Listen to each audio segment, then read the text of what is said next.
काम करना है। तो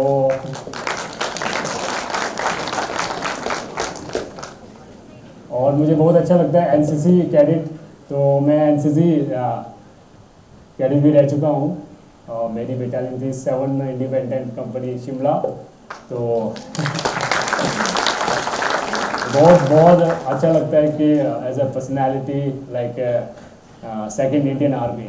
तो थोड़ा सा चुप होके कोई बात नहीं, एसएसबी मैंने दी थी just 2 time conference out and 1 time screen out.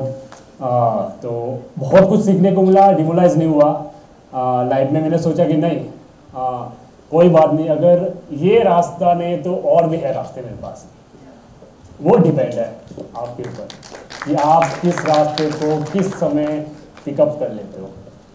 तो मुझे बीच में एनसीसी, शायद आप सबको याद होगा, 2011 में एनसीसी प्री एवरेस्ट एक्सपीडिशन हुआ था फर्स्ट टाइम इंडिया से। तो उसमें मैं टॉप इंडिया के टॉप 10 में था। जो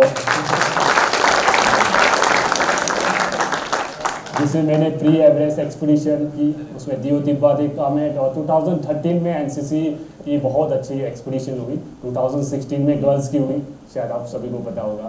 तो एनसीसी में मुझे मौका नहीं मिल पाया।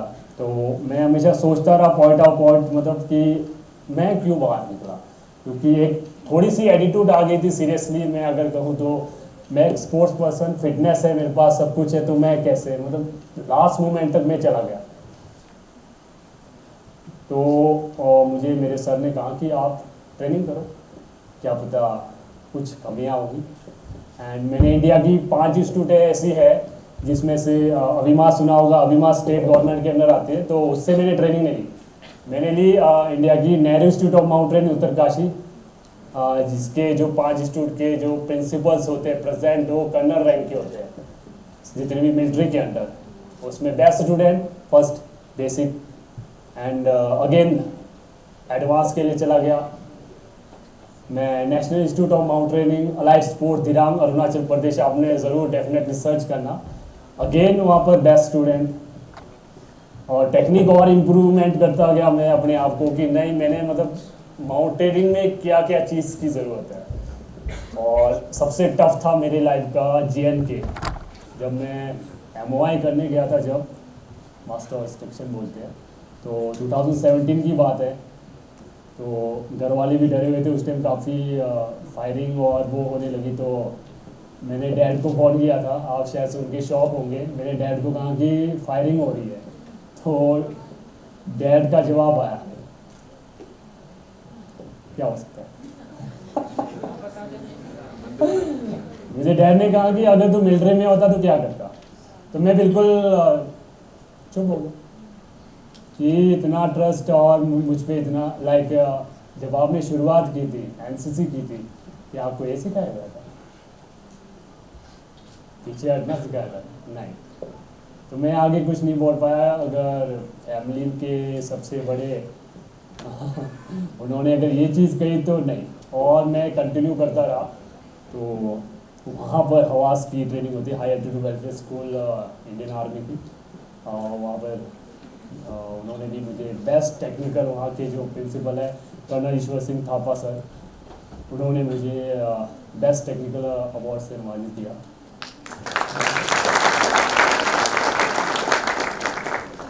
एंड मैं सोचता रहा कि अब एवरेस्ट, क्योंकि एवरेस्ट तो छूट गई मेरे से। 2013 में 11 से स्टार्ट किया था। तो काफ़ी लंबा समय चला था कि दिमाग में होता है कि ट्रेनिंग सब कुछ हो रहा है, लेकिन एवरेस्ट क्यों नहीं मिल पा रहा है, एवरेस्ट क्यों नहीं मिल पा रहा है। बोलते हैं ना लक्ष्य HS IAS क्यों नहीं मिल पा रहा है, मैं इतनी ट्रेनिंग कर रहा हूँ। तो बोलते हैं ना किस्मत भी कभी कभी साथ देना स्टार्ट कर लेती है जब आप हार्ड वर्क करते हो। तो 2019 की बात है, मैं रेस्क्यू के लिए गया, search and rescue Nehru institute of mountain Uttarkashi. हमने रेस्क्यू की। वहाँ के प्रिंसिपल कर्नल अमित बी साहब, जो अभी तेंजिंग नॉर्गे अवार्ड से सम्मानित है, मेरे गुरु रह चुके हैं।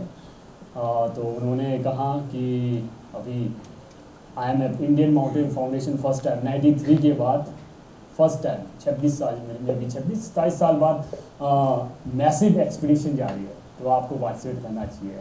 तो इमीडिएटली मैंने फॉर्म और इमीडिएटली सब कुछ, उसमें भी सिलेक्शन हुआ टॉप टॉप 3।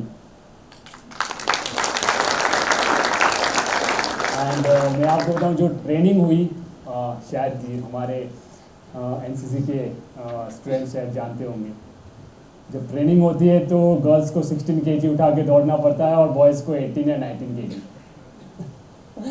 तो कई बार थोड़ा सा ऊपर नीचे हो जाता है तो उसमें वो या पत्थर लगा लेते हैं ये चलो भी दौड़ो।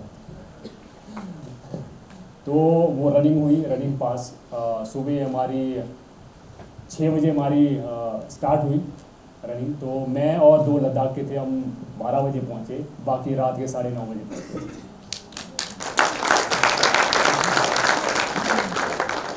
तो वहाँ पर मैं अपना जो बोलते हैं ना कि नहीं ये चीज़ें स्पोर्ट्स की वजह से मिला, तो अंदर से मैं स्पोर्ट्स को भी थैंक यू कह रहा था, क्योंकि स्पोर्ट्स ने मुझे इतना फिटनेस दी उसकी वजह से। इसलिए बोलते हैं ना कि पुरानी जो स्टार्टअप थी उसको भी मत भूलो।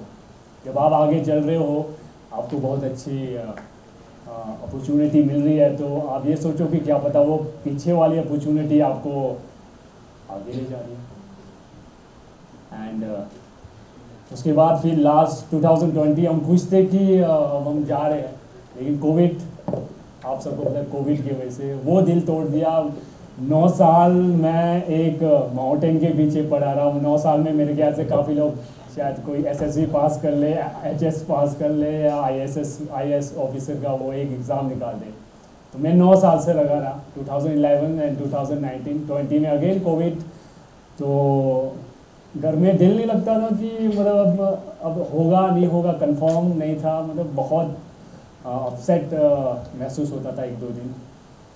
तो बीच में हो गया कि एज ए हमारे को सबको मैसेज आया कि आप लोग का फ्लैग ऑफ हो रहा है। उस टाइम शायद खेल मंत्री किरण रिजिजू सर थे, तो उन्होंने ही हमारा फ्लैग ऑफ किया। तो मैं बहुत एक्साइटेड था कि नहीं अब मैं बहुत नज़दीक हूँ, बहुत। तो जैसे ही हम पहुँचे नेपाल, एंट्री की हमने, तो वही कोविड का टेस्ट और सब कुछ, और फिर भी दिल नहीं मान रहा था कि नहीं यार एवरेस्ट को तो अब मोबाइल में देखा है, बस ये जो आंखें हैं, प्यारी आंखें, कब उसको दीदार करेंगे। बस मेरी आंखें बस यही थी कि बस कब कब कब सब क्योंकि हमारे लीडर ब्रिगेडियर साहब थे जो सोलन के भी रिटायर है, के सर, कृष्ण कुमार सर। तो हमारे को बोले ज़्यादा एक्साइटेड होने की ज़रूरत नहीं, आराम से अपना सब कुछ और बैग उठाओ। वही मतलब ऐसा लग रहा था इतना नज़दीक पहुंचने के बाद यार छोड़ दो यार बैग, यार बस जल्दी जल्दी चलो। तो वो जल्दी जल्दी भी नहीं होता था। तो जैसे ही हम लबुची ईस्ट पहुँचे, इंटरनेशनल मेरा पहला लबुची ईस्ट एक्सपीडिशन था। तो उस रात को सबसे पहले मैं और मेरा शेरपा पहुँचे थे हम लोग टॉप पे, जहाँ से फर्स्ट टाइम मैंने सीरियसली एवरेस्ट को मेरे सामने देखा कि राव स्टैंडिंग, मतलब मुझसे कुछ भी शब्द नहीं थे। मैं बस ये सोच रहा था कि ये 9 साल में मैं कौन सा शब्द इस पर यूज़ करूँ, मैं खुद कंफ्यूज था। एंड अब सेफली वापस भी आना है और एवरेस्ट करना है, तो सेफली वापस। एंड जब एवरेस्ट बेस कैंप पहुँचे तब दिल में लगा कि नहीं, कि अब बहुत नज़दीक है जो हमारी जो माउंटेन। तो बोलते हैं ना जब आप एक्साइटेड होते हैं तो कुछ ना कुछ हादसा हो ही जाता है। तो हमारे वहाँ पर रोप फिक्स कर रहे थे जो शेरपास, तो उनकी एक कैजुअलिटी होगी, तो थोड़ा सा अंदर से डर, क्योंकि हमने भी वो खुम्बू को क्रॉस करना है। क्योंकि खुम्बू ग्लेशियर में आपको बताऊं वर्ल्ड की सबसे मतलब फास्टेस्ट मूवमेंट होने वाली ग्लेशियर है। अब आप सोच रहे होंगे उसको रात को क्यों नहीं करते, दिन को क्यों नहीं करते। अगर आप रात को भी करो या दिन को भी करो, वो हमेशा डिस्ट्रॉय होती रहती है, पता नहीं क्यों, उस वजह से वो बहुत बदनाम है, बहुत बहुत डेंजर। तो थोड़ा सा डर था कि नहीं यार अब वहाँ से जाना और कैजुअलिटी उसकी बॉडी भी लाई गई, तो थोड़ा अंदर से डर था कि नहीं करना तो है, करना तो है जो भी है। And we are going easily. तो फिर दोबारा बोलते हैं ना कि एवरेस्ट इतनी जल्दी एक्सेप्ट नहीं करता।